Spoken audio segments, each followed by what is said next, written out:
warahmatullahi wabarakatuh. Perkenalkan, nama saya Nur Azzaherunisa dari kelompok 3 akan menjelaskan pengertian pinjam meminjam.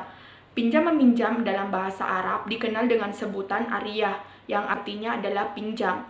Sedangkan pengertian menurut istilah syariat Islam, pinjaman meminjam adalah akad atau perjanjian yang berupa pemberian manfaat dari suatu benda yang halal dari seseorang kepada orang lain, tanpa adanya imbalan dengan tidak mengurangi ataupun merubah barang tersebut, dan nantinya akan dikembalikan lagi setelah diambil manfaatnya.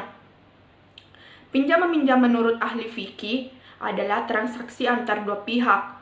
Misalnya, orang menyerahkan uang barang kepada orang lain secara sukarela, dan uang barang itu dikembalikan lagi kepada pihak pertama dalam waktu yang berbeda dengan hal yang serupa. Para ulama berpendapat bahwa ariyah adalah hak untuk memanfaatkannya suatu barang yang diterima dari orang lain tanpa imbalan dengan ketentuan barang tersebut tetap utuh dan pada suatu saat dikembalikan kepada pemiliknya. Dalam definisi tersebut terbagi dua versi, yaitu satu, Hanafiyah dan Malikiyah mendefinisikan ariyah dengan tamilik al-manfaat, kepemilikan atas manfaat. Dari definisi tersebut dapat dipahami bahwa manfaat dari benda yang dipinjam dimiliki oleh si peminjam sehingga ia boleh meminjamkannya kepada orang lain. 2. Syafi'iyah dan Hanabila adalah ariyah dengan ibahah al-intifa, kebolehan mengambil manfaat. Dari definisi tersebut dapat dipahami bahwa barang yang dipinjam hanya boleh dimanfaatkannya oleh peminjam, tetapi tidak boleh dipinjamkan kepada orang lain. Bismillahirrahmanirrahim. Assalamualaikum warahmatullahi wabarakatuh. Perkenalkan, nama saya Doni Dwi Prasetyo sebagai pemateri kedua yang membahas tentang rukun dan syarat pinjam meminjam ariyah. Rukun pinjam meminjam ariyah, adapun menurut jumhur ulama dalam akad ariyah harus terdapat beberapa unsur rukun sebagai berikut. Yang pertama yaitu mu'ir. Mu'ir, orang yang memberikan pinjaman, dengan syarat yang pertama itu inisiatif sendiri, bukan paksaan. Yang kedua yaitu dianggap sah amal baiknya, bukan dari golongan anak kecil, orang gila, budak, mukatab tanpa izin tuannya, dan bukan dari orang yang mengalokasikannya, terbatasi dengan sebab bangkrut atau tidak ada kecekapan dalam mengelola harta. Yang ketiga yaitu memiliki manfaat barang yang dipinjamkan meskipun tidak mempunyai hak pada barang, semisal dengan menyewanya, bukan dengan hasil pinjam dari orang lain, karena manfaat barang yang dipinjam bukan menjadi haknya, melainkan diperkenankan untuk memanfaatkannya. Rukun yang kedua yaitu musta'ir. Musta'ir, orang yang mendapatkan pinjaman, memiliki syarat, yaitu yang pertama telah ditentukan, maka tidak sah akad ariyah pada salah satu dari dua musta'ir yang tidak ditentukan. Yang kedua yaitu bebas dalam mengalokasikannya. Harta benda, maka tidak sah dari anak kecil, orang gila, atau orang yang mengalokasikannya, terbatasi dengan sebab tidak memiliki kecekapan dalam mengelola harta kecuali melalui sebab tidak memiliki kecekapan dalam mengelola harta kecuali melalui wali masing-masing. Adapun rukun yang ketiga yaitu mu'ar. Mu'ar adalah rukun yang terakhir, barang yang dipinjamkan. Adapun syaratnya yaitu manfaatnya sesuai dengan yang dimaksud dari benda tersebut, maka tidak sah akad ariyah pada koin emas atau perak dengan maksud untuk dijadikan sebagai hiasan, karena pada dasarnya manfaat dari koin tersebut bukan untuk hiasan. Yang kedua itu musta'ir, dapat mengambil kemanfaatan mu'ar atau sesuatu yang dihasilkan darinya, seperti meminjam kambing untuk diambil susu dan anaknya, atau meminjam pohon untuk diambil buahnya, maka tidak sah akad ariyah pada barang yang tidak dapat dimanfaatkan, seperti kedelai yang lumpuh. Yang ketiga dari syarat mu'ar, yaitu manfaat. Mu'ar adalah manfaat yang diperbolehkan, maka tidak ada atau tidak sah akad ariyah pada barang yang manfaatnya tidak diperbolehkan, seperti manfaat alat musik. Yang terakhir dari rukun mu'ar, syaratnya yaitu mu'ar dimanfaatkan dengan membiarkannya tetap dalam kondisi utuh, maka tidak sah akad ariyah pada makanan untuk dikonsumsi atau pada sabun untuk mandi, karena pemanfaat tersebut dapat menghabiskan barang yang dipinjamkan. Itulah rukun pinjam meminjam. Bismillahirrahmanirrahim. Assalamualaikum warahmatullahi wabarakatuh. Di sini saya akan menjelaskan materi yaitu syarat pinjam meminjam atau syarat dari Arya. Ada 3 syarat, yaitu yang pertama adalah syarat-syarat orang yang meminjamkan, yang kedua adalah syarat-syarat orang yang meminjam, yang ketiga adalah syarat-syarat barang yang dipinjam. Nah, yang pertama kita ketahui, yang pertama adalah syarat-syarat orang yang meminjamkan. Orang yang meminjamkan disyaratkan harus memiliki kecakapan untuk melakukan tabarru atau pemberian tanpa imbalan, meliputi yang pertama adalah balik. Arya tidak sah dari anak yang masih di bawah umur. Tetapi ulama Hanifiyah tidak memasukkan balik sebagai syarat Arya, melainkan cukup mumayyiz. Yang kedua adalah berakal. Arya tidak sah apabila dilakukan oleh orang gila atau tidak berakal. Yang ketiga adalah tidak mahjur alaih karena boros atau pelit. Maka tidak sah Arya yang dilakukan oleh orang yang mahjur alaih, yakni orang yang dihalangi tasarrufnya. Yang keempat adalah orang yang meminjamkan harus pemilik atas manfaat yang dipinjamkan. Dalam hal ini tidak perlu memiliki bendanya karena objek Arya adalah manfaat, bukan benda. Nah, itulah yang pertama adalah syarat-syarat dari orang yang meminjamkan. Nah, selanjutnya saya akan menjelaskan syarat-syarat orang yang meminjam.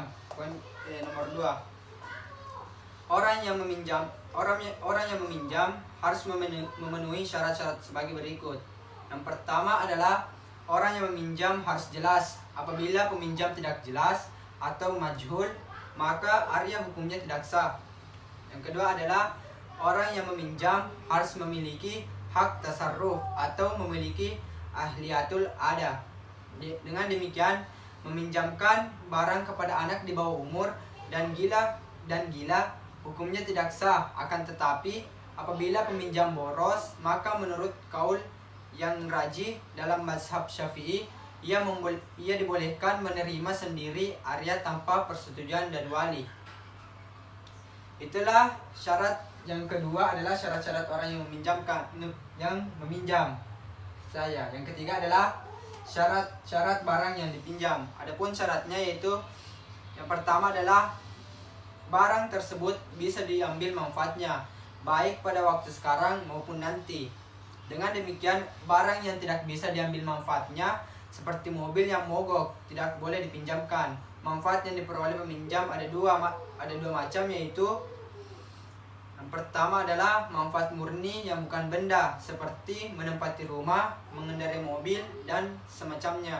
Yang kedua adalah manfaat yang diambil dari benda yang dipinjam, seperti susu kambing, buah dari pohon, dan semacamnya. Apabila seseorang meminjam seekor kambing untuk diambil susunya, atau menanam pohon durian untuk diambil buahnya, maka dalam hal ini Arya hukumnya sah menurut pendapat yang mu'tamad. B. Barang yang dipinjamkan harus berupa barang mubah, yakni barang yang dibolehkan untuk diambil manfaatnya menurut syara. Apabila barang tersebut diharamkan, maka Arya hukumnya tidak sah. C. Barang yang dipinjamkan apabila diambil manfaatnya tetap utuh. Dengan demikian tidak sah meminjamkan makanan dan minuman sudah pasti akan habis. Adapun yang keempat,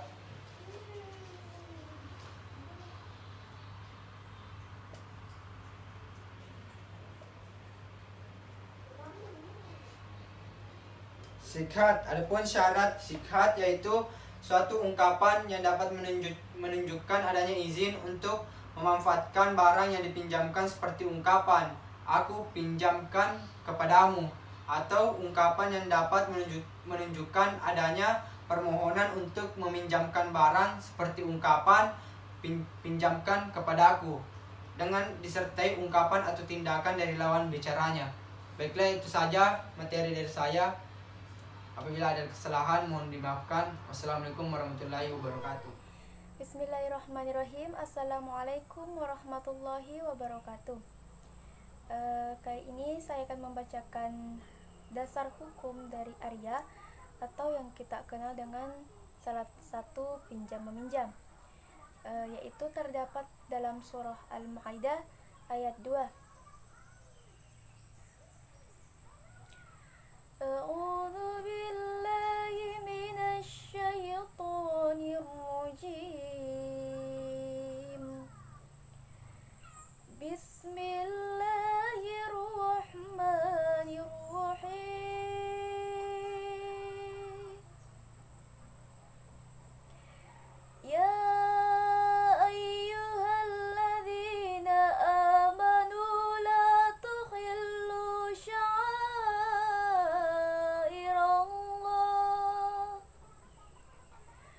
wala syahrul haram wala hadya wala qalaid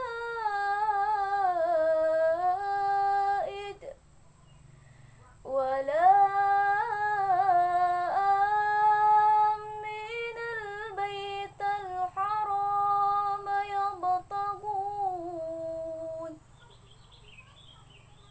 يبتغون فضلا من ربهم ورضوانا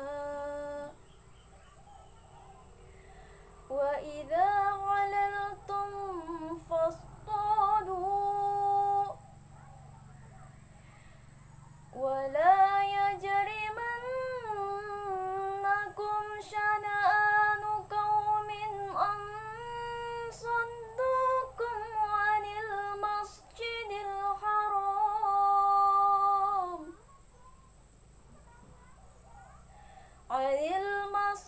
الحرام أن تعتدوا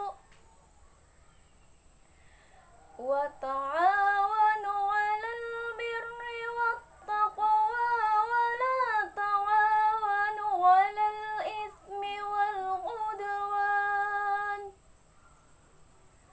واتقوا الله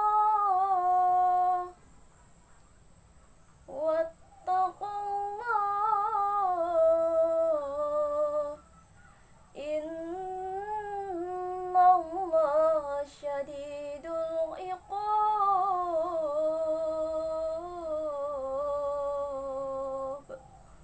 Shadaqallahul azim. Itulah dasar hukum surah Al-Maidah ayat 2. Dan Arya ini juga terdapat dalam hadis, yaitu dari Sufyan ibnu Umayyah radhiyallahu anhu berkata bahwa Nabi Shallallahu Alaihi Wasallam meminjam darinya beberapa baju besi sewaktu perang Hunain. Ia berkata, "Apakah ia rampasan, wahai Muhammad?" Beliau menjawab, "Tidak, ia pinjaman yang ditangguhkan." Hadis ini sahih yang diriwayatkan oleh Abu Daud, Ahmad, dan An-Nasai. Perlu kita ketahui bahwa ariyah merupakan akad yang dianjurkan dalam Islam. Cukup sekian dari saya, semoga bermanfaat. Saya akhiri, wallahu muwaffiq ila sabilir rasyad. Wassalamualaikum warahmatullahi wabarakatuh. Assalamualaikum warahmatullahi wabarakatuh. Perkenalkan, nama saya Nita Nurwana. Di sini saya akan membahas materi mengenai hikmah dan fadilah pinjam meminjam atau arya. Di sini saya akan memaparkan 4 hikmah dan fadilah dari pinjam meminjam itu atau dari arya itu. Adapun yang pertama yaitu dilapangkan rezekinya. Allah Subhanahu wa Ta'ala telah berjanji akan melapangkan rezeki bagi hambanya yang meminjami saudaranya dengan pinjaman yang baik, sebagaimana firman Allah Subhanahu wa Ta'ala dalam surah Al-Baqarah ayat 245. Kemudian hikmah dan fadilah yang kedua yaitu meningkatkan ketakwaan. Dengan menjalankan prinsip-prinsip arya yang sesuai dengan syariat Islam, maka akan dapat meningkatkan ketakwaan kita kepada Allah Subhanahu wa Ta'ala sebagaimana firman Allah Subhanahu wa taala dalam Al-Qur'an surah Al-Maidah ayat 2. Adapun hikmah dan fadilah yang ketiga yaitu Allah Subhanahu wa taala mengampuni dosa kita dan memasukkan kita ke dalam surganya bagi orang-orang yang mau membantu mereka yang membutuhkan dan memberikan pinjaman, maka Allah Subhanahu wa taala akan mengampuni dosanya dan memasukkannya ke dalam surganya sebagaimana firman Allah dalam surah Al-Maidah ayat 12. Selanjutnya, adapun hikmah dan fadilah yang keempat yaitu mempererat tali silaturahmi. Dengan pinjam meminjam atau aria dapat mempererat tali silaturahmi dengan siapa saja sehingga tercipta kerukunan dan kedamaian antar sesama. Sebagaimana dalam firman Allah Subhanahu wa taala dalam surah An-Nisa ayat 1. Itulah yang dapat saya paparkan mengenai hikmah dan fadilah pinjam meminjam atau aria. Lebih dan kurangnya mohon dimaafkan. Wassalamualaikum warahmatullahi wabarakatuh.